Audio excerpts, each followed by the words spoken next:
ओम गणेशाय नमः। ओम श्री परमात्मने नमः। श्री गर्ग संहिता 17वां अध्याय स्त्री राज्य पर विजय और वहां की कुमारी रानी सुरूपा का अनिरुद्ध की प्रिया होने के लिए द्वारका को जाना।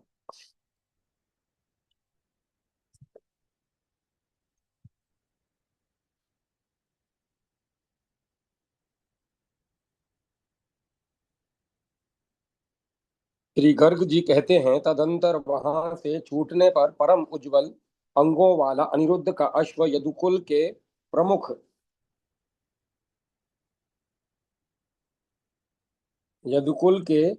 प्रमुख वीरों के साथ उसी कुशीनगर जनपद से बड़े बड़े वीरों को देखता हुआ धीरे धीरे बाहर निकला। राजन, इस प्रकार विचरता हुआ वह श्रेष्ठ अश्व प्रत्येक राज्य में गया और पकड़ा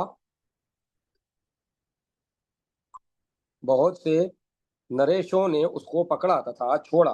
राजा इंद्रनील और हेमांगत को पराजित हुआ सुनकर अन्य मंडलेश्वर नरेश अपने यहाँ आने पर भी उस घोड़े को पकड़ने का साहस न कर सके।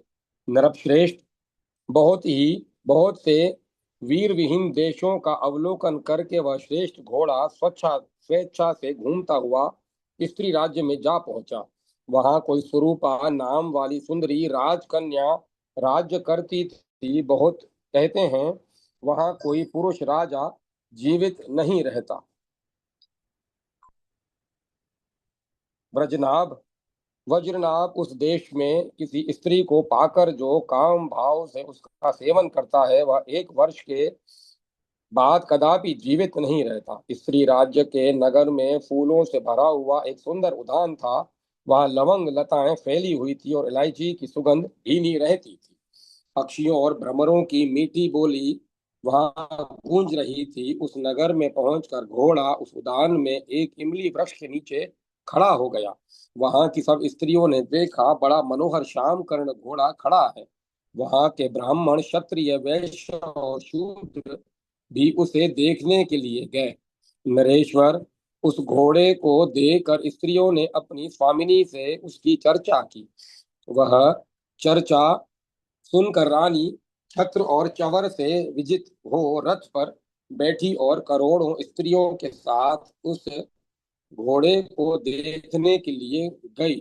घोड़े को देखकर और उसके बाल में बंधे हुए पत्र को पढ़कर रानी को बड़ा रोष हुआ। उन्होंने नगर में घोड़े को बांधकर उसके प्रतिपालकों के साथ युद्ध करने का निश्चय किया। कोई स्त्री हाथी पर, कोई रथ पर, कोई घोड़े पर आरूढ़ हो, कवच बांधकर अस्त्र शस्त्रों से संपन्न हो युद्ध के लिए आई। वे सब स्त्रियां कुपित हो अस्त्र शस्त्रों से की वर्षा करती हुई आई। उन्हें देखकर अनिरुद्ध ने हेमांगत से पूछा। अनिरुद्ध बोले, राजन, ये कौन सी स्त्रियां हैं जो युद्ध करने के लिए आई हैं? जिस उपाय से मैं यहाँ मेरा कल्याण हो वह विस्तार पूर्वक बताइए। हेमांगद ने कहा, नृपेश्वर, इस देश में रानी राज्य करती हैं। क्योंकि राजा यहाँ जीवित नहीं रहता, इसीलिए वह स्त्रियों से घिरी हुई आई है। आपके घोड़े को पकड़कर वहां वह संग्राम करने के लिए उपस्थित है। यह सुनकर अनिरुद्ध राजा से इस प्रकार बोले। अनिरुद्ध ने कहा, राजन, यहाँ पर स्त्री राज्य क्यों करती है तथा राजा क्यों जीवित नहीं रहता? यह बात विस्तार पूर्वक बताइए, क्योंकि आप सब कुछ जानते हैं। अनिरुद्ध की यह बात सुनकर राजा हेमांगत ने अपने गुरु याज्ञवल्क्य जी के चरणाविंदों का चिंतन करते हुए कहा, यादवेंद्र, इस विषय का प्राचीन इतिहास मैंने चंपापुरी में पहले गुरुवर याज्ञवल्क्य जी के मुख से सुना था। वहीं बहुत से वहीं वही तुमसे कहूंगा, ध्यान देकर सुनो। राजन, प्राचीन सतयुग की बात है। इस देश में नारीपाल नाम से विख्यात एक मंडलेश्वर राजा हुए थे। उनके मोहिनी नाम वाली पत्नी थी, जिसका जन्म सिंहल द्वीप में हुआ था। वह पद्मिनी नायिका थी। उसकी चाल हंस के समान थी और मुख पूर्णचंद्र के समान मनोहर था। राजा उसके सौंदर्य के महासागर में डूबकर यह भी नहीं जान पाते थे कि कब दिन बीता और कब रात समाप्त हुई। वे सैकड़ों वर्षों तक उसके साथ रमण करते रहे। काम मोहित होने के कारण वे प्रजाजनों का न्याय भी नहीं करते थे। राजन, उस समय सारी प्रजा दुख से पीड़ित हो रही थी। यादवेश्वर प्रजाजनों का पारस्परिक कलह से विनाश होता देख राजवल्लभा मोहिनी अपनी शक्ति के अनुसार सारी प्रजा का न्याय कार्य स्वयं ही संभालने लगी। एक दिन उस नरेश से मिलने के लिए महारानी अष्टावक्र उनके अंतःपुर में आए। राजा का मन स्त्री में ही आसक्त रहता था। वे उन्हीं को आया देख जोर जोर से हंसने लगे और बोले, यह कुरूप यहाँ कैसे आ गया? तब मुनि रुष्ट होकर बोले, अरे ओ मूर्ख नपुंसक, मेरी बात सुन ले। तू स्त्रियों के हाथ का खिलौना होकर मुनियों का अपमान क्यों कर रहा है? तुम्हारे देश में सदा स्त्रियां राज्य करेंगी। इस राज्य में राजपुरुष जीवित नहीं है। अतः तू अभी इस राजभवन से निकल जा। इस देश में स्त्री को पाकर जो प्रतिदिन उसका सेवन करेगा, वह एक वर्ष बीतने के बाद निस्संदेह जीवित नहीं रहेगा। श्री गर्ग जी कहते हैं, राजन, ऐसा कहकर मुनि श्रेष्ठ अष्टावक्र अपने आश्रम को चले गए। मुनि के चले जाने पर राजा उनके शाप से नपुंसक हो गए। यह सब दुर्दशा मुनि ने ही की है। ऐसा जानकर राजा अत्यंत दीन और दुख से व्याकुल हो गए और स्वयं ही अपनी निंदा करने लगे। नारी बाल बोले, अहो, स्त्री के वशीभूत रहने वाले मुझ मंदभाग्य ने यह क्या किया? मुनियों की पूजा छोड़कर नरक की राह पकड़ ली। आज मुझ दुष्ट पापात्मा पर यमदूतों की दृष्टि पड़ी है। अब मैं वैतरणी में गिराए जाने योग्य हो गया हूँ। इस दशा में देखकर मुझे कौन अपने तेज से इस कष्ट से छुड़ाएगा? ऐसा उद्गार प्रकट करके राजा घर छोड़कर वन वन में विचरने लगे। वे मुक्तिदाता भगवान विष्णु के भजन में लग गए और अंत में उन्होंने श्री हरि का पद प्राप्त कर लिया। उस शाप के भय से राजा लोग इस देश में राज्य नहीं करेंगे। केवल नारियां ही यहाँ शासन करेंगी, इसमें संशय नहीं है। श्री गर्ग जी कहते हैं, अनिरुद्ध और हेमांगत इस प्रकार बातचीत कर ही रहे थे कि रोष से भरी हुई वहां की पंचुली पुंशुली नारियां उनके पास आ गईं और क्रोध पूर्वक अपने धनुषों से बाणों की वर्षा करने लगी। उन स्त्रियों को देखकर अनिरुद्ध विस्मित हो गए और मैं स्त्रियों के साथ युद्ध कैसे करूंगा, ऐसा कहते हुए वे भयभीत से हो गए। उसी समय मंडलेश्वरी स्वरूपा स्त्रियों के साथ उनके निकट आ गई और अनिरुद्ध को देखकर बोली।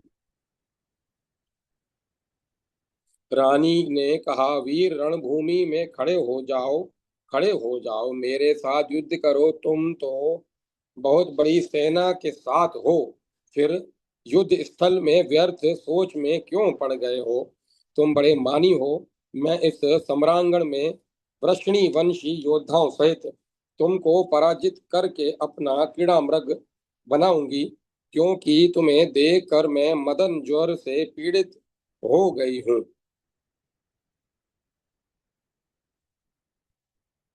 उसकी यह बात सुनकर अनिरुद्ध भय से विह्वल हो गए। वे सब कुछ जान गए और दीन वाणी में उस मंडलेश्वरी से बोले, रानी, तुम सर्वदेवेश्वर भगवान श्री कृष्णचंद्र के अश्व को यज्ञ के लिए अपनी ही इच्छा से मुझे लौटा दो। सुमुखी, मैं तुम्हारे साथ युद्ध नहीं करूंगा, अतः तुम श्री हरि के दर्शन के लिए द्वारका जाओ। भद्रे, जिनके नाम का स्मरण करके मनुष्य कृतकृत्य हो जाता है, साक्षात उन्हीं के दर्शन का कैसा महान फल है, यह तुम्हें क्या बताऊं? वार्तालाप में चतुर अनिरुद्ध के इस प्रकार समझाने पर उसे पूर्व जन्म की वार्ता का स्मरण हो आया और वह अनिरुद्ध से उसी प्रकार बोली जैसे ब्रह्मा जी से मोहिनी बोली थी। स्वरूपा ने कहा, देव, मैं पूर्व जन्म में स्वर्ग की एक प्रसिद्ध अप्सरा थी। मेरा नाम मोहिनी था। मेरे अंग कमल के समान प्रफुल्ल एवं सुगंध थे।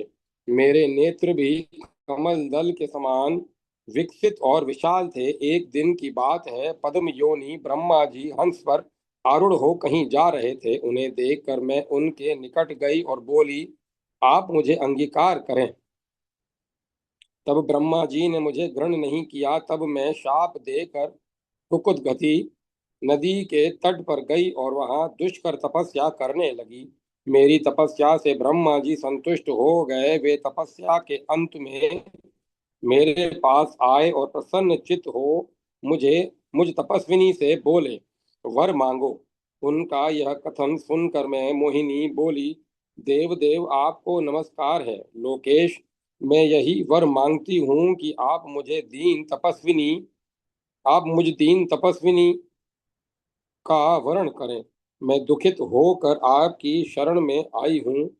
यदि आप मुझे घृण नहीं करेंगे तो मैं तपस्या से क्षीण हुए इस शरीर को रोष पूर्वक त्याग दूंगी।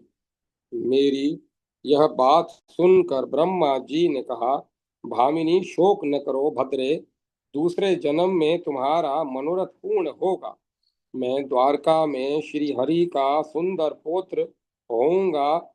उस समय मेरा नाम अनिरुद्ध होगा और तुम स्त्री राज्य की रानी होगी। भद्रे, उस समय मैं तुम्हें ग्रहण करूंगा। मेरी यह बात झूठी नहीं है। यह सुनकर मैं इस भूतल पर उत्पन्न हुई। यादव श्रेष्ठ, आप साक्षात ब्रह्मा जी हैं और मेरे लिए ही यहाँ पधारे हैं। श्री गर्ग जी कहते हैं, स्वरूपा का यह कथन सुनकर समस्त यादव आश्चर्यचकित हो गए। तब धर्मात्मा अनिरुद्ध ने उससे यह निर्मल वचन कहा। अनिरुद्ध बोले, भद्रे, तुम श्री द्वारका को जाओ। मैं वहां अपनी प्रिया के रूप में तुम्हें ग्रहण करूंगा। इस समय तो मैं राजाओं से अश्व की रक्षा करते हुए उसी के साथ जाऊंगा। तदंतर स्वरूपा अनिरुद्ध की आज्ञा से अपनी श्रेष्ठ मंत्रिणी प्रमिला को राज्य पर स्थापित करके घोड़ा लौटा कर स्वयं द्वारका को चली गई। इस प्रकार श्री गर्ग संहिता के अंतर्गत अश्वमेध खंड में स्त्री राज्य पर विजय नामक 17वां अध्याय पूरा हुआ। जय माता सरस्वती। जय मां सरस्वती। 18वां अध्याय, राक्षस भीषण द्वारा यज्ञ अश्व का अपहरण तथा विमान द्वारा यादव वीरों की उपलंकार उपलंका पर चढ़ाई। श्री गर्ग जी कहते हैं, राजन, तदंतर अनिरुद्ध के प्रयास से छूटा हुआ वह दुग्ध के समान उज्जवल यज्ञ संबंधी अश्व स्वेच्छा से सिंहल द्वीप के निकट विचरने लगा। वह प्यास से पीड़ित था। घोड़े ने देखा सामने ही बहुत से वृक्षों द्वारा आवृत और जल से भरी हुई एक बावड़ी है। उसे देख वह स्वयं जाकर उसका पानी पीने लगा। बावड़ी में अश्व को देखकर भीषण नाम वाले एक राक्षस ने उसके भाल में लगे हुए पत्र को पढ़ा और बड़ी प्रसन्नता से उस घोड़े को पकड़ लिया। उसी समय सब यादव उनकी दृष्टि जिनकी दृष्टि घोड़े पर लगी हुई थी वहां आ पहुंचे। आकर उन्होंने देखा यज्ञ के अश्व को एक राक्षस ने पकड़ रखा है। तब वे युद्धशाली यादव उस राक्षस से बोले। यादवों ने कहा, अरे तू कौन है? जैसे सिंह की वस्तु को सियार ले जाए उसी तरह यादवेंद्र महाराज उग्रसेन के घोड़े को लेकर तू कहाँ जाएगा? धूर्त, खड़ा रहे, हमारे साथ धैर्य पूर्वक युद्ध कर। हम घोड़े को तेरे हाथ से छुड़ा लेंगे तथा रणभूमि में तेरा वध कर डालेंगे। भाइयों सहित शकुनी, नरकासुर, बाणासुर और कलंक, ये समस्त राक्षस राज हमारे हाथ से मारे जा चुके हैं। तू तो उनके सामने तिनके के तुल्य है। अतः हम युद्ध में तुझे कुछ भी नहीं गिनेंगे। तू घोड़ा देकर चला जा, नहीं तो हम तुझे मार डालेंगे। उनका यह भाषण सुनकर देवताओं को भी भयभीत करने वाले भीषण ने शूल, गदा और खड्ग लेकर बड़े रोष के साथ उन सब से कहा। भीषण बोला, अरे तुम लोग मेरा सामना कर सकते हो? मनुष्य तो हमारे भोजन है, वे राक्षसों के सामने कौन सा पुरुषार्थ प्रकट करेंगे? पहले जब यादव राज ने विश्वजीत यज्ञ किया था, तब मैं राक्षसों को लाने के लिए लंका चला गया था। उन्हें लेकर जब मैं अपनी पुरी में लौटा तो नारद जी के मुख से सुना कि वह यज्ञ पूरा हो गया। अब तुम लोग ने पुनः अश्वमेध यज्ञ करने का प्रयास व्यर्थ ही किया है। तुम लोगों के में कौन ऐसे वीर हैं जो मेरे पकड़े हुए घोड़े को छुड़ा सके? अतः घोड़े की आशा छोड़कर तुम लोग जाओ, चले जाओ, नहीं तो मेरे 4 लाख अनुयायी राक्षस तुम सबको खा जाएंगे। इस स्थान से बाहर योजन 12 योजन दूर समुद्र में मेरी बनाई हुई पुरी है, जिसका नाम उपलंका है। जैसे भोगवती पुरी सर्पों से भरी रहती है, उसी प्रकार उपलंका निशाचर गणों से परिपूर्ण है। राजन, ऐसा कहकर घोड़ा लिए आकाश मार्ग से वह सहसा अपनी पुरी को चला गया और समस्त यादव शोक करने लगे। तब अनिरुद्ध कहने लगे, भोजराज के इस अश्व को जिसे निशाचर ले गया है, हम कैसे छुड़ाएंगे? उनका यह वचन सुनकर नीति कुशल सांब आदि उनसे बोले, राजन चिंता छोड़ो, हमारे रहते तुम्हें क्या भय है? तुम्हारी सेना पंखदार घोड़े हैं, तुम्हारी सेना में पंखदार घोड़े हैं, विमान है और बाण है, दोनों लोकों पर विजय पाने वाले शौर्य संपन्न महान वीर विद्वान हैं।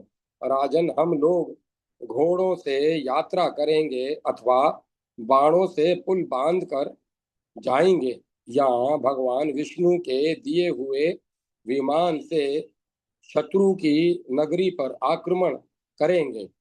सबकी बात सुनकर धनुर्धारियों में श्रेष्ठ अनिरुद्ध ने मंत्री प्रवर उद्धव को बुलाकर इस प्रकार पूछा। अनिरुद्ध बोले, मंत्रीवर, श्याम कर्ण हमारे हाथ से चला गया, अब हम क्या करें? भगवान ने आपके आदेशानुसार ही कार्य करने की आज्ञा दी थी, अतः आप कोई उपाय बताइए। मेरे सब चाचा लोग जो उपाय बता रहे हैं वह आपने भी सुना है। यदि आपकी भी आज्ञा हो जाए तो मैं वह सब करूं। अनिरुद्ध की यह बात सुनकर उद्धव जी लज्जित होकर बोले, भैया, मैं तो श्री कृष्ण का और विशेषतः उनके पुत्रों और पौत्रों का भी सदा दास हूँ, निरंतर आज्ञा में रहने वाला सेवक हूँ। मैं क्या बताऊंगा? जो तुम्हारी और इन सब की इच्छा हो वह करो, निश्चय ही वह सफल होगी।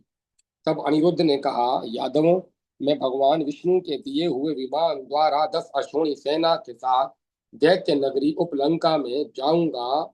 सारण, कृतवर्मा और सत्य पुत्र युयुधान, ये लोग अक्रूर के साथ यहीं रहकर शेष सेना की रक्षा करें। ऐसा कहकर अनिरुद्ध श्री हरि के 18 पुत्रों उद्धव, गद और विशाल सेना के साथ भगवान विष्णु के दिए हुए विमान पर आरूढ़ हुए।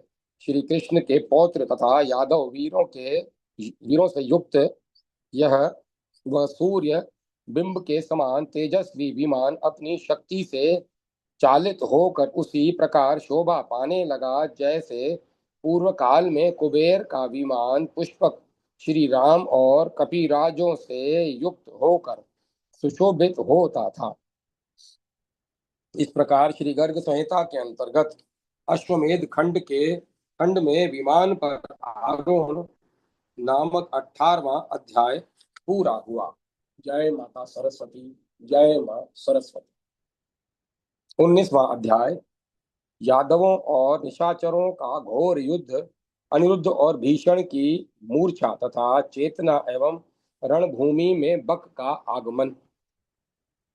श्री गर्ग जी कहते हैं, राजन, तदंतर रुक्मवती कुमार अनिरुद्ध कुबेर के समान विमान द्वारा विशाल सेना के साथ उपलंका में गए।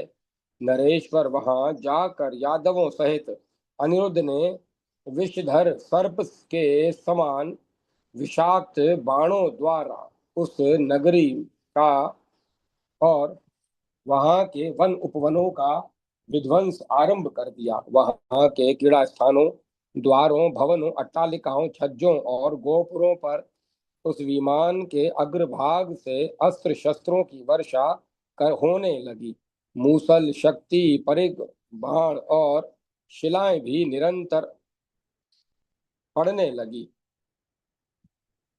राजन, वहां प्रचंड वायु चलने लगी और संपूर्ण दिशाएं धूल से आच्छादित हो गई। इस प्रकार यादवों द्वारा की गई अस्त्र अस्त्र वर्षा से अत्यंत पीड़ित हो भीषण की वह नगरी कहीं भी कल्याण परित्राण नहीं पा रही थी। उसकी वह वही दशा हो रही थी जैसे पूर्व काल में शाल्व देशीय योद्धाओं के आक्रमण से द्वारकापुरी की हुई थी।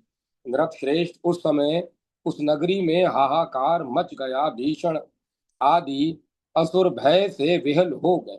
सारी नगरी को पीड़ित देख राक्षस राज भीषण, डरो मत, इस प्रकार अभय दान दे राक्षसों के साथ बाहर निकला। फिर तो उसकी पुरी में निशाचरों के साथ यादव का घोर युद्ध होने लगा। उसी तरह जैसे पहले लंका में वानरों और राक्षसों में युद्ध हुआ था। वृष्णि वंशी योद्धाओं के बाण समूह से कंधे कट जाने के कारण राक्षस आंधी के उखाड़े हुए वृक्षों की भांति समुद्र में गिरने लगे। कुछ निशाचर पृथ्वी पर गिर गए, कुछ औंधे मुंह उस पुरी में ही धराशायी हो गए। राजन, कोई उतान होकर गिरे और कोई तत्काल पचत्व पचत्व को प्राप्त हो गए। वहां उन राक्षसों के रक्त से एक भयंकर दूषित नदी प्रकट हो गई, जो महावेतरणी की भांति दुष्पार थी। वहां यादवों का बल देखकर भीषण को बड़ा विस्मय हुआ। उसने टेढ़ी आंखों से यादवों की ओर देख कर कहा, तुम लोगों ने निर्बलों की भांति आकाश में खड़े होकर युद्ध किया है। तुम लोग जो व्यर्थ वीरता का अभिमान करते हो वह प्रशंसा के योग्य नहीं है। तुम लोगों के शरीर में यदि शक्ति हो तो सुनो, पृथ्वी पर उतर जाओ और मेरे साथ युद्ध करो। उसकी यह बात सुनकर करुणा में प्रद्युम्न कुमार भूतल पर विमान उतार कर उस महान असुर से बोले। अनिरुद्ध ने कहा, महान असुर, तुम बहुत विचार करने से क्या होगा। तुम महासमर में भय छोड़कर शीघ्र मेरे साथ युद्ध करो। उनकी यह बात सुनकर भयंकर पराक्रमी भीषण ने अपने धनुष से 5 चारण बाण अनिरुद्ध के ऊपर चलाए। अनिरुद्ध ने उसे देखकर अपने बाणों द्वारा उस नाराजों नाराज बाण अनिरुद्ध के ऊपर चलाए। अनिरुद्ध ने उन्हें देखकर अपने बाणों द्वारा उन नाराजों के दो दो टुकड़े कर दिए और खेल खेल में ही एक बाण से उसके धनुष को काट दिया। भीषण ने भी दूसरा धनुष लेकर उस पर प्रत्यंचा चढ़ाई और सर्पाकार 100 बाणों द्वारा प्रद्युम्न कुमार को घायल कर दिया। उसका रथ खंडित हो गया, सारथी मारा गया, सब घोड़े भी काल के गाल में चले गए और अनिरुद्ध मूर्छित हो गए। उस समय अपने सेना नायक को गिरा हुआ देख समस्त वृष्णि वंशी यादवों ने अधर पल्लव रोष से फड़क उठे और वे बाणों से की वर्षा करते हुए वहां आ पहुंचे उन बहुसंख्यक वीरों को आया देख उस असुर ने रोष पूर्वक धनुष को रख कर गदा से ही उन सब को मार गिराया, जैसे सिंह अपनी दाढ़ों से ही मृगों को कुचल देता है। गदा की मार से पीड़ित हो यादव सैनिक भूतल पर गिर पड़े, उनके सारे अंग छिन्न भिन्न हो गए थे। कितने ही योद्धा रण क्षेत्र में धराशायी हो गए। तब बलराम जी के छोटे भाई गद्द ने अपनी गदा लेकर समर भूमि में राक्षस भीषण के मस्तक पर प्रहार किया। राजन, गदा के उस प्रहार से व्यथित हो वज्र के मारे हुए पर्वत की भांति वह असुर वसुधा को कंपित करता हुआ पृथ्वी पर गिर पड़ा। भीषण का सिर फट गया था। उसे मूर्छित होकर देखा पड़ा देख वे असुर शस्त्र धारण किए गद्द को मारने के लिए आ पहुंचे, परंतु नरेश्वर नरसेन ने जैसे अपनी दाढ़ों से हाथियों को मार गिराया था, उसी प्रकार बलराम के छोटे भाई गद्द ने अपनी वज्रसरी की गदा से उन सब असुरों को धराशायी कर दिया। उसके बाद अनिरुद्ध होश में आकर खड़े हो गए और क्षण भर में धनुष लेकर बोल उठे, मेरा शत्रु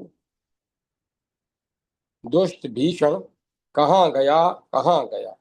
श्री हरि के पोत्र को खड़ा हुआ देख यदव पुंगव जय जयकार करने लगे और समस्त देवताओं को भी बड़ा हर्ष हुआ। तदंतर नारद जी से याचना पाकर भीषण का पिता निशाचर बक जंगल से कुपित होकर वहां आया। महाराज, वह कजलगिरी के समान काला और 10 ताड़ के बराबर ऊंचा था। उसकी जीभ लपलपा रही थी, नेत्र भयंकर हो गए थे और तथा वह त्रिशूल और गदा लिए हुए था। एक हाथी को बाएं हाथ से पकड़कर मुंह से चबाता हुआ वह राक्षस रक्त से नहा गया था और वे भारी पिशाच के समान दिखाई देता था। उसके दोनों पैर ताड़ के बराबर बड़े थे। वह उनकी धमक से भूतल को कंपित कर रहा था। देवताओं के हृदय में भय उत्पन्न करने वाला वह निशाचर जनता के लिए काला काल सा दिखाई देता था। उसको आते देख वहां सब यादव आतंकित हो गए और श्री कृष्णचंद्र के चरणा विंदों का स्मरण करते हुए वे आपस में इस प्रकार कहने लगे। यादव बोले, मित्रों बताओ, यह कौन हमारे निकट आ पहुंचा है। इसका रूप बड़ा ही विभत्स है और यह काल के समान निर्भय प्रतीत होता है। इस प्रकार जब सब लोग बोलने लगे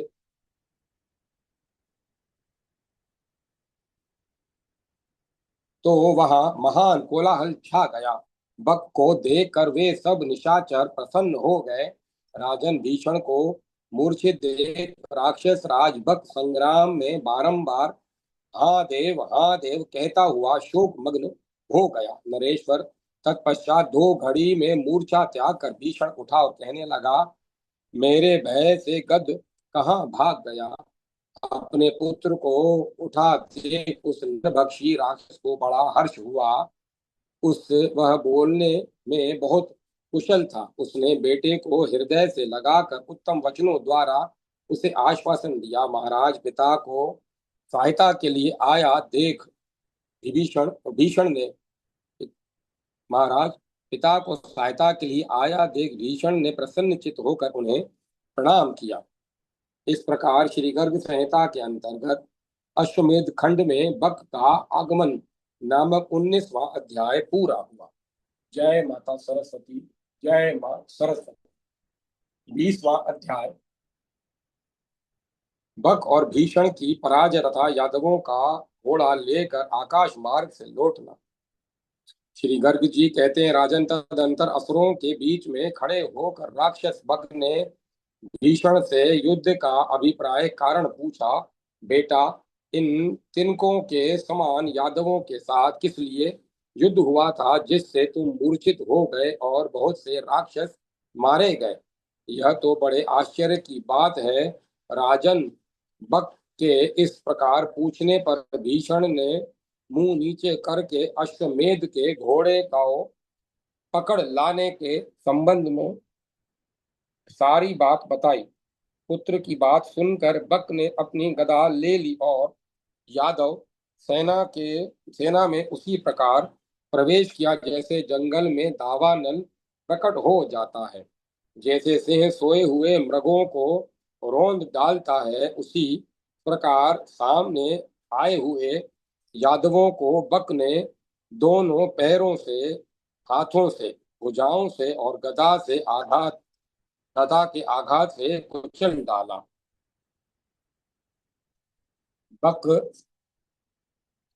वह घोड़ों को पकड़कर आकाश में फेंक देता था। हाथियों तथा राक्षसों को भी राक्षसों की भी यही दशा करता था। वह घोड़ों को पकड़कर आकाश में फेंक देता था और हाथियों तथा रथों की भी यही दशा करता था। बलवान बक युद्ध में मनुष्यों को अपना भक्ष्य बनाता हुआ जोर जोर से गर्जना करने लगा। यदुकुल तिलक वज्रनाभ इस उस राक्षस की गर्जना से लोकों सहित संपूर्ण अश्व विश्व गूंज उठा। भूमंडल में भूमंडल की जनमंडली बहरी हो गई।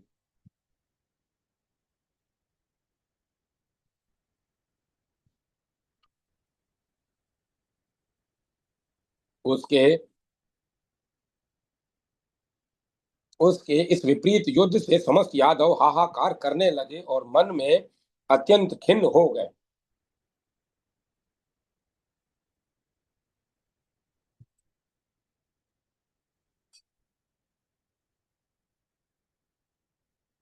मानद नरेश, उस दुरात्मा राक्षस से अपनी सेना को अत्यंत पीड़ित होती देख प्रचंड पराक्रमी जामवती नंदन सांब ने क्रुद्ध होकर 5 नाराज ले अपने धनुष पर रखकर तत्काल ही बक को लक्ष्य करके छोड़े।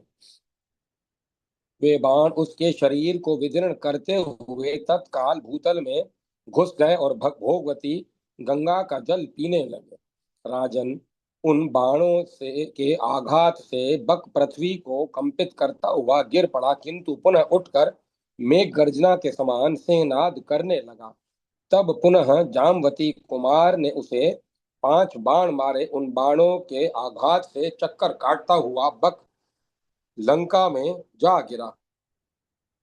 नरेश्वर, वहां से आकर उस राक्षस ने अग्नि के समान प्रज्वलित 3 शिखाओं वाले त्रिशूल को लेकर सांब पर दे मारा, जैसे किसी ने फूल से हाथी पर आघात किया हो।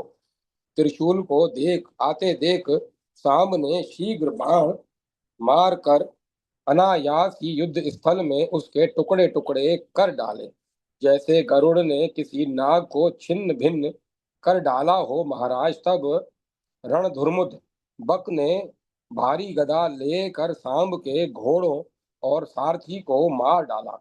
फिर रथ और पताका को भी चूर चूर करके वह सांब से बोला, तुम दूसरे रथ पर बैठकर मेरे साथ युद्ध करो।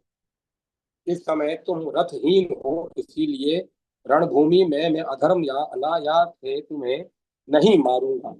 उस दैत्य के ऐसा कहने पर हंसते हुए सांब ने किंचित कुपित होकर बक की कपाट जैसी छाती पर शीघ्र ही गदा से आघात किया। युद्ध स्थल में उस गदा से आहत आहत हुआ बक मन ही मन कुछ व्याकुल हो उठा। फिर वह सांब की कोई परवाह न करके युद्ध सेना में जा घुसा यादव सेना में जा घुसा। वहां पहुंचकर उस निशाचर ने गदा के आघात से बहुत से हाथियों, घोड़ों, रथों और मनुष्यों को इसी तरह मार गिराया जैसे मृगराज सिंह मृगों के समुदाय को धराशायी कर देता है। नृपेश्वर, उस समय यादव सेना में हाहाकार मच गया। राजन, यह देख रुकमती रुक्मिवती नंदन अनिरुद्ध रोष पूर्वक एक अश्वनी सेना के साथ वहां आए और सबको अभय देते हुए बोले। अनिरुद्ध ने कहा, रे मूढ़, तू वीर पुरुष का सामना छोड़कर क्या युद्ध करेगा? निशाचर भयभीतों को मारने से तेरी प्रशंसा नहीं होगी। यदि तेरे शरीर में शक्ति है तो मेरी बात सुन, मेरे सामने आकर यत्न पूर्वक युद्ध कर। राजन, इस प्रकार अनिरुद्ध की बात सुनकर बकासुर रोष से सर्प की भांति फुफकारता हुआ उनके सामने शीघ्र युद्ध के लिए आया। युद्ध स्थल में उसे आया देख धनुर्धरों में श्रेष्ठ अनिरुद्ध ने रोष पूर्वक उसे 10 नाराज मारे। वे बाण शीघ्र ही उसके शरीर को छेद कर बाहर निकले और फिर भीषण को भी विदीर्ण करते हुए भूतल में समा गए। तब भीषण सहित बक मूर्छित हो वज्र से आहत हुए पर्वतों के समान पृथ्वी पर गिर पड़ा। उस समय यादव सेना में जय जयकार होने लगा। दुंदुभियां बज उठी, नगाड़े पीटे जाने लगे और शंखों तथा गोमुखों की ध्वनि होने लगी। अपने दोनों स्वामियों को गिरा हुआ देख समस्त राक्षसों का हृदय क्रोध से भर गया। वे यादवों को मारने के लिए एक साथ ही उन पर टूट पड़े। फिर तो सम्रांगण में दोनों सेनाओं के बीच घोर युद्ध होने लगा। बाण, खड्ग, गदा, शक्ति और बिंदी पालों द्वारा परस्पर आघात, प्राण प्रत्याघात होने लगा। राजन, राक्षसों के तीव्र बल को देखकर श्री हरि के सांब आदि 18 पुत्र तीखे बाणों द्वारा उन पर प्रहार करने लगे। वहां उन सब के बाण समूहों से घायल हो बहुत से राक्षस युद्ध स्थल में सदा के लिए सो गए। कुछ तो मौत के मुंह में पड़ गए और कुछ जीवित रहने की इच्छा से मैदान छोड़कर भाग गए। राजन, तदंतर 2 घड़ी के बाद उठकर भयंकर असुर बक तत्काल ही अपने शत्रु अनिरुद्ध के सम्मुख गया। वहां जाकर बक ने अपने हाथ में एक भारी गदा लेकर उसे अनिरुद्ध के सिर पर फेंका और कहा, लो अब तुम मारे गए। महाराज, उस गदा को अपने ऊपर आती देख अनिरुद्ध ने यम दंड से उसे उसी तरह चूर चूर कर दिया जैसे कटु वचन से मित्रता नष्ट हो जाती है। तब क्रोध से भरा हुआ बक अपना मुखमंडल फैलाकर अनिरुद्ध को खा जाने के लिए उनकी ओर दौड़ा। मानो राहु ने कहीं चंद्रमा पर ग्रहण लगाने के लिए आक्रमण किया हो। उससे निकट आया देख धनुर्धरों में श्रेष्ठ अनिरुद्ध ने फिर यमदंड लेकर उससे उसके ऊपर आघात किया। राजन, उस आघात से बक का मस्तक फट गया और वह मुख से रक्त वमन करता तथा पृथ्वी को कपाता हुआ मूर्छित होकर गिर पड़ा। वज्रनाभ पिता को मूर्छित हुए देख भीषण ने रण क्षेत्र में परिघ लेकर यादवों का संहार आरंभ किया। तब बलवान अनिरुद्ध ने रोष पूर्वक नागपाश से भीषण को बांधकर उसी प्रकार खींचा जैसे गरुड़ सर्प को खींचते हैं। वरुण के पाश में बंद कर उसने हतोत्साह होकर अपना मुंह नीचे कर लिया। उसे पराजित और बलहीन देख सांब बोले, असुरेंद्र, तुम्हारा भला हो, तुम अपनी पुरी में जाकर शीघ्र विधि पूर्वक अनिरुद्ध के यज्ञ संबंधी घोड़े को लौटा दो। अनिरुद्ध महात्मा श्री कृष्ण हरि के पोत्र हैं। ये घोड़े की रक्षा के बहाने मनुष्यों को अपने स्वरूप का दर्शन कराने के लिए विचर रहे हैं। देवता, दैत्य और मनुष्य सभी आकर इनके चरणों में मस्तक झुकाते हैं। ये मनुष्यों के समस्त पापों का नाश करने वाले हैं और इन्हें श्री कृष्ण के समान ही समझो। राक्षस, तुम युद्ध में श्री कृष्ण से पराजित हुए हो, ऐसा समझकर दुख और ज्यादा त्याग दो चिंता त्याग दो और हम लोगों के साथ श्री कृष्ण का दर्शन करने के लिए चलो। श्री गर्ग जी कहते हैं, राजन, सांब के इस प्रकार समझाने और वरुण वरुण पाश से मुक्त कर दिए जाने पर भीषण ने पुरी में जाकर वहां से द्रव्य राशि के साथ घोड़ा लाकर अनिरुद्ध को लौटा दिया। तब अनिरुद्ध ने उससे भी अश्व की रक्षा के लिए चलने का अनुरोध किया। नरेश्वर उस समय नरेश्वर उनके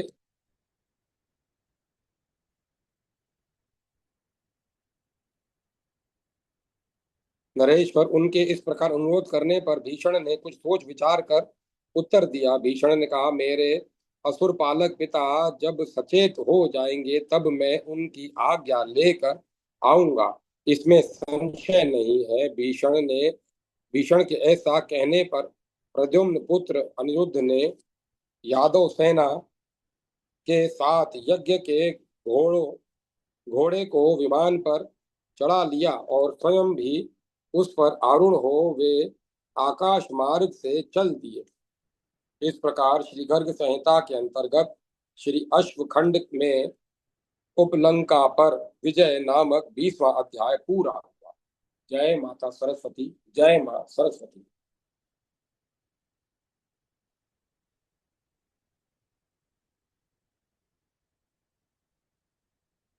21वां अध्याय भद्रावतीपुरी तथा राजा यौवनाश्व पर अनिरुद्ध की विजय। श्री गर्ग जी कहते हैं, तदंतर विमान पर बैठे हुए उषा वल्लभ अनिरुद्ध अपनी विजय धुंध भी बजवाते हुए आकाश मार्ग से शीघ्र ही अपनी सेना के पास आ गए।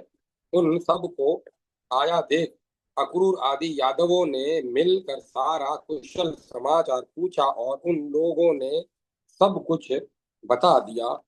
तत्पश्चात मूर्छा त्याग कर बक सहसा उठ खड़ा हुआ।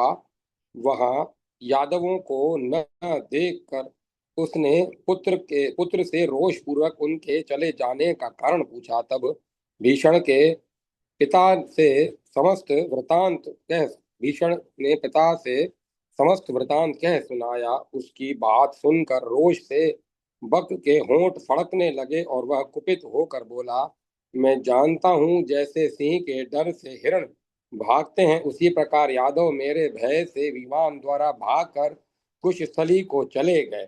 इसीलिए मैं पृथ्वी को यादवों से सूनी कर दूंगा, इसमें संशय नहीं है। अब मैं कृष्ण की द्वारका में जाकर समस्त यादवों का संहार करूंगा। भीषण ने कहा, महाराज, क्रोध को रोकिए, यह समय हमारे अनुकूल नहीं है। जब देव प्रसन्न होगा तब हम यादवों को जीतेंगे।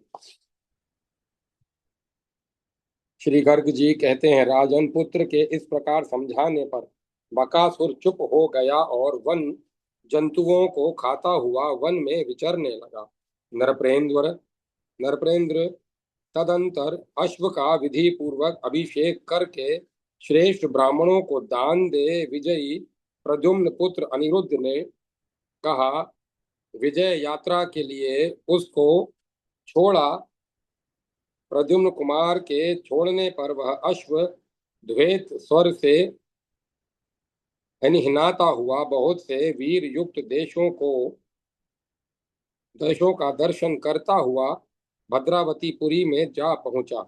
राजेंद्र, भद्रावतीपुरी अनेक उपवनों से सुशोभित थी। पर्वत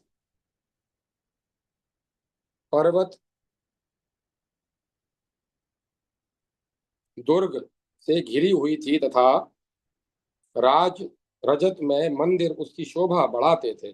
बड़े बड़े वीर उसमें निवास करते थे। राजा यवनाश्व उस पुरी के रक्षक थे। लोहे के बने हुए कपाटों से वह पुरी अत्यंत दृढ़ थी। उसमें जाकर वह अश्व राजा के सम्मुख खड़ा हो गया। राजा की ने उसे पकड़ा और सब बात जानकर वे क्रोध पूर्वक युद्ध करने के लिए सेना सहित पुरी से बाहर निकले। महाबली युवनाश्वों को सेना सहित सामने आया देख प्रद्युम्न कुमार अनिरुद्ध ने श्री कृष्ण भक्त मंत्री उद्धव को बुलाकर पूछा। अनिरुद्ध ने कहा, मंत्री जी, यह सेना के साथ कौन हमारे सम्मुख आया है? इससे इसने अश्व का अपहरण किया है, हमारे शत्रुओं में मुख्य है।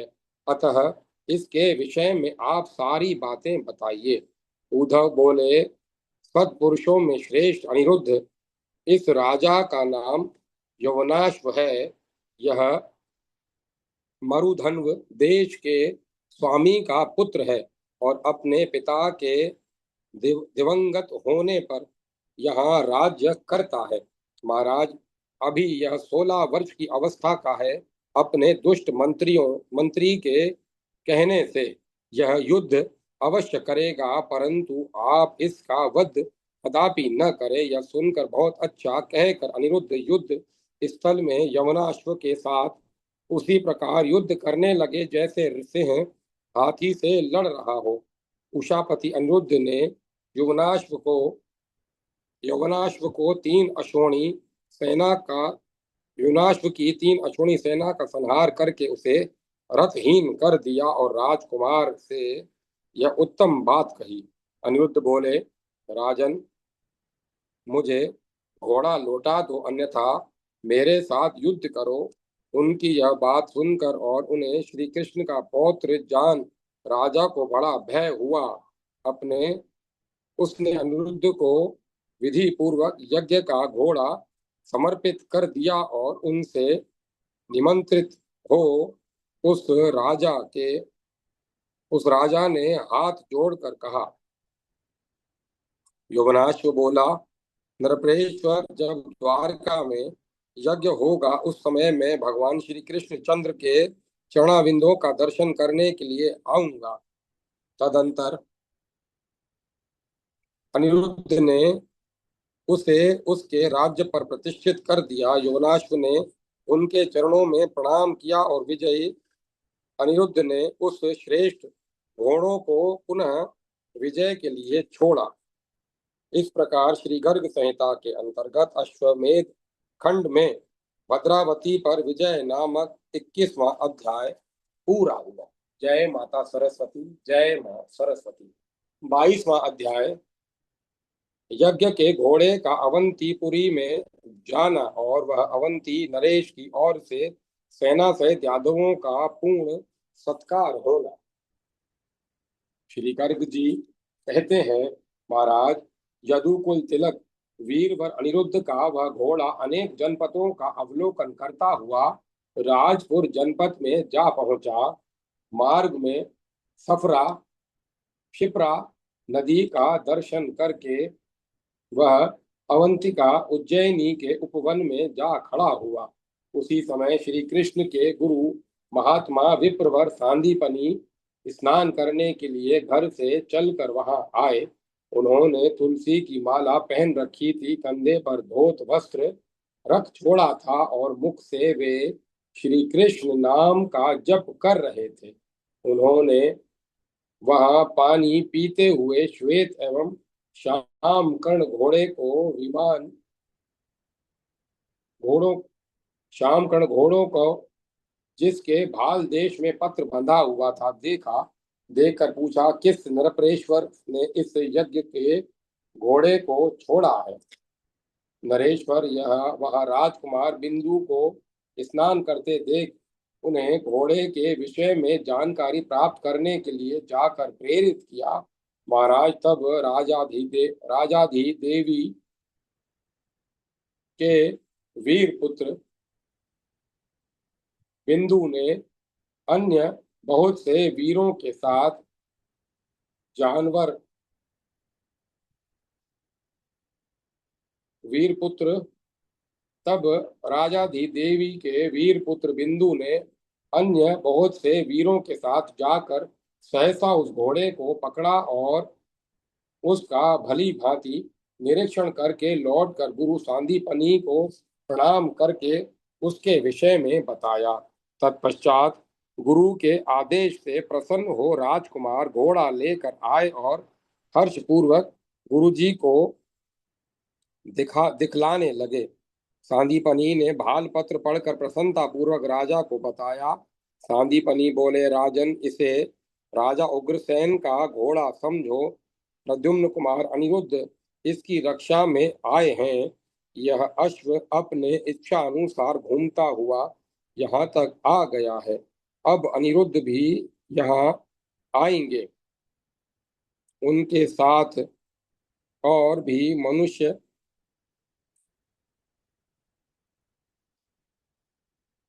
उनके साथ और भी बहुत से युद्धशाली यादव वीर पधारेंगे। घोड़े का निरीक्षण करते हुए तुम्हारी बहन मित्रविंदा के पुत्र भी आएंगे। तुम्हें वहां श्री कृष्णचंद्र के सभी पुत्रों का आदर सत्कार करना चाहिए।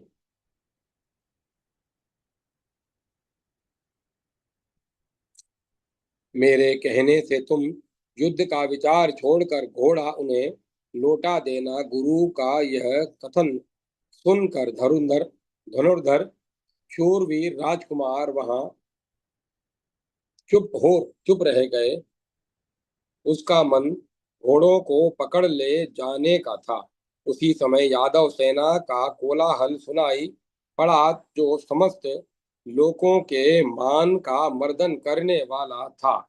धुंदुबियों का महानाद, धनुषों की टंकार, हाथियों का चित्कार, घोड़ों की हिनहिनाहट, रथी का क्षणत्कार, वीरों की गर्जना तथा शतघिनियों का महानाद, इन सब का तुमुल शब्द समस्त लोगों के लिए भयानक था।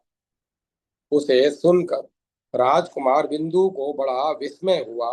इतने में ही रथियों, हाथियों और घोड़ों के साथ भोज, वृषणी, अंधक, मधु, शूरसेन तथा दशार्व वंश के समस्त यादव वहां आ पहुंचे। वे सेना की धूलि से आकाश को व्याप्त तथा पैरों की धमक से पृथ्वी को कंपित करते हुए आए और सब के सब पूछने लगे, यज्ञ का घोड़ा कौन ले गया, कहाँ गया।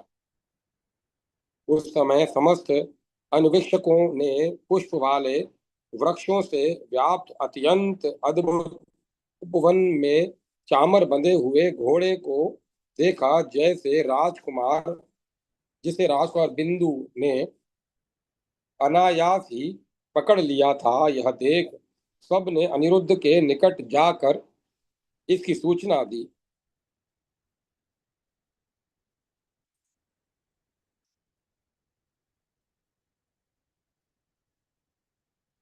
सूचना पाकर धर्मज्ञ अनिरुद्ध विस्मित हुए। उन्होंने हंसते हुए बिंदु के पास उद्धव जी को भेजा। महाराज, उस समय अवंतीपुरी में महान कोलाहल छा गया। वहां एकत्र हुई भयंकर सेना को देखकर सब लोग भयभीत हो उठे। उसी समय अपने भाई की खोज खबर लेने के लिए भयभीत अनुबिंदु 1 करोड़ वीरों के साथ अपनी पुरी से बाहर निकला। वह दुग्ध राशि के समान धवल और एवं भाल पत्र से युक्त यज्ञ संबंधी अश्व को वहां अपने भाई के द्वारा पकड़ा गया देख उसे मना करता हुआ बोला। अनुबिंदु ने कहा, भैया, भगवान श्री कृष्ण जिनके देवता हैं, उन यादवों का यह घोड़ा है। आप उनके साथ जो हमारा संबंध है, उन उसके बहाने या अपने कुल की कुशलता के लिए इस घोड़े को छोड़ दीजिए। यादवों की यह सेना तो देखिए भैया, पहले जो राजसु यज्ञ हुआ था उसमें इन यादवों ने देवता, दैत्य, मनुष्य और असुर सब पर विजय पाई थी। अनुबिंदु की यह बात सुनकर बड़ा भाई बिंदु हार मान गया। उसने घोड़े पर चढ़कर आए हुए उद्धव जी से कहा। बिंदु बोला, मंत्रीवर, मैंने मित्रों के साथ मिलने के लिए घोड़े को पकड़ रखा है, अतः आप सब लोगों को निमंत्रित किया जाता है। आज आप लोग यहीं ठहरे। राजन यह सुनकर उद्धव बिंदु की सराहना करके बड़े प्रसन्न हुए और अनिरुद्ध के निकट जाकर उन्होंने सब समाचार बताया। नरेश्वर, उद्धव जी का कथन सुनकर अनिरुद्ध का मन प्रसन्न हो गया। उन्होंने सेना सहित अवंतीपुरी में शिप्रा नदी के तट पर पड़ाव डाल दिया पड़ाव डाल दिया। महाराज, वहां 10 योजन दूर तक के भूभाग में रंग बिरंगे अनेक शिविर पड़ गए। सभी स्वर्ण कलशों से युक्त थे। वे सुंदर शिविर वहां अद्भुत शोभा पा रहे थे। महाराज बिंदु ने वहां आए हुए सब लोगों का भक्ष्य, भोज्य, लेय और चोष्य, इन चारों प्रकार के भोजनों द्वारा आतिथ्य सत्कार किया। इसी तरह अवंती नरेश ने सेनावर्ती पशुओं की को भी घास पात और अन्न आदि प्रदान किए। उन्होंने वृष्णि वंशी वीरों का इस प्रकार स्वागत सत्कार किया। राजाधिराज, राजादि देवी, उनके पति तथा दोनों राजकुमार सब के सब श्रीहरि के समस्त पुत्रों को देखकर बड़े प्रसन्न हुए। तदंतर रात में प्रद्युम्न पुत्र अनिरुद्ध ने अपने बाबा के गुरु सांदीपनि मुनि को बुलाकर उनके चरणों में प्रणाम किया।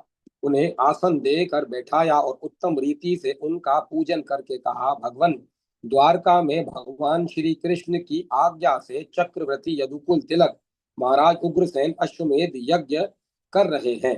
ब्राह्मण मुनि श्रेष्ठ, आप मुझ पर कृपा करके उस श्रेष्ठ यज्ञ में अपने पुत्र सहित अवश्य पधारे।